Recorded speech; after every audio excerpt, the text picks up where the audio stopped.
Hi there. Hello. Still at the donut shop. Still in the car. In the car. We're going to get donuts in a second. They're probably all gone. There's so many people going in. This is like a mom and pop, just kind of somewhere tucked in. But it's been here forever. It's been here my entire life. I've always known this donut place to be here. Yeah. It's kind of depressing. I won't be getting a donut, though. Somebody's working on something. Anyway, so I wanted to do this review of Inseparable. We read it beginning of the year, closer to the first. It was halfway through December, I think. Yeah. It might have been December. It's been a while, but so we're trying to search in the depths of our mind, trying to remember. There have been a few books since then, but it was so incredibly good. Mm-hmm. I loved it so much. I told Kat this has to be one we review, and honestly, I'm gonna do a little spoiler. It is on my best of 2018. It's the only book so far I have on my best of 2018. I love a lot of books, but I'm kind of waiting to see what else I read. I'm like, oh, that might be. So there's a lot of maybes, but this one's for sure. It's a definite best of for me. This reminds me a lot of Kata's Moving the Change series, just in the terms of it gets you, but this one gets you right away. Kata's was more like, oh, this is sweet, and then at the end, bam. Yeah. Okay, yeah. I could see that. But this one got me like right from the beginning, and it was intense, like how the Moving the Chains was. Yeah. And it followed that young adult into adulthood time period. Correct. So those are the only similarities. Yeah.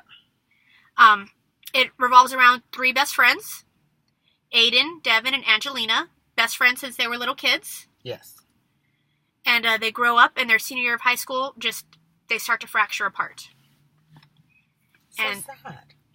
But you see why. Yeah. Especially at the end, you really understand why. Yeah.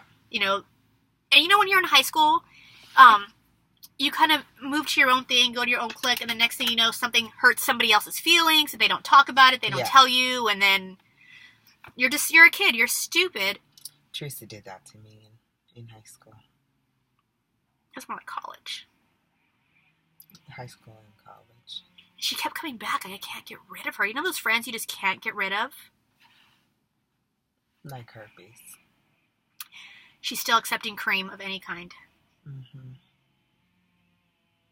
It is what it is. Just saying. Anyways, so it revolves around the three best friends. I don't want to give too much away because I really want you to read this book. Yeah, I don't want to say too much. I was gonna say this is one. Or even one little tidbit, it's like it would really throw it off. That's why I was like having a hard time even wanting to do a video on this, because you feel like you can't.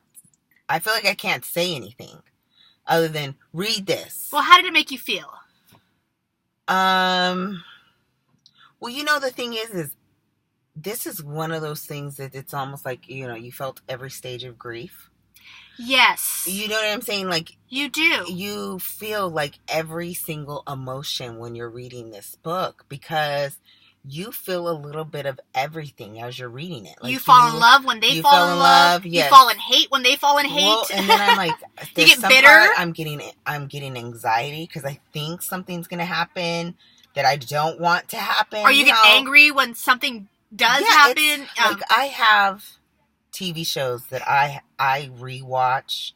Not a lot of you know my Murder, She Wrote obsession. Obsessions of certain programs that Murder, She Wrote, Matlock, CSI, and Law and Order. I've seen every single one of the episodes. That's all she watches all day long. Yeah, but I can watch it and I'll be like, this heifer, no, what are you doing that? And I'm like getting upset.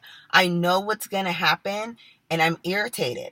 But that's like when you watch certain movies and you could feel like something's going to happen and you feel it's like a foreboding. I cry every time at the Family Stone.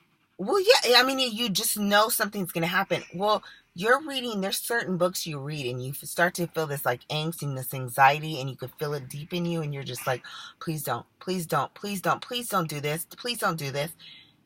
It's like sometimes it doesn't end up happening. I'm not going to tell you if it does or not, but I'm just saying there's things that may happen and may not happen, but it's just like it builds this anxiety in you. Mm-hmm. And I'm like, my nerves can't take it. I'm just like, this is a total book hangover. So be ready. Yeah. Have that little preppy, uplifting, quick read, ready to go after this. That book, you can just kind of get into. It's a book hangover. This is like Kata. Again, like Kata, you had a book hangover. Well, and the other way I felt about this is like when I read On the Way to You by Candy Steiner.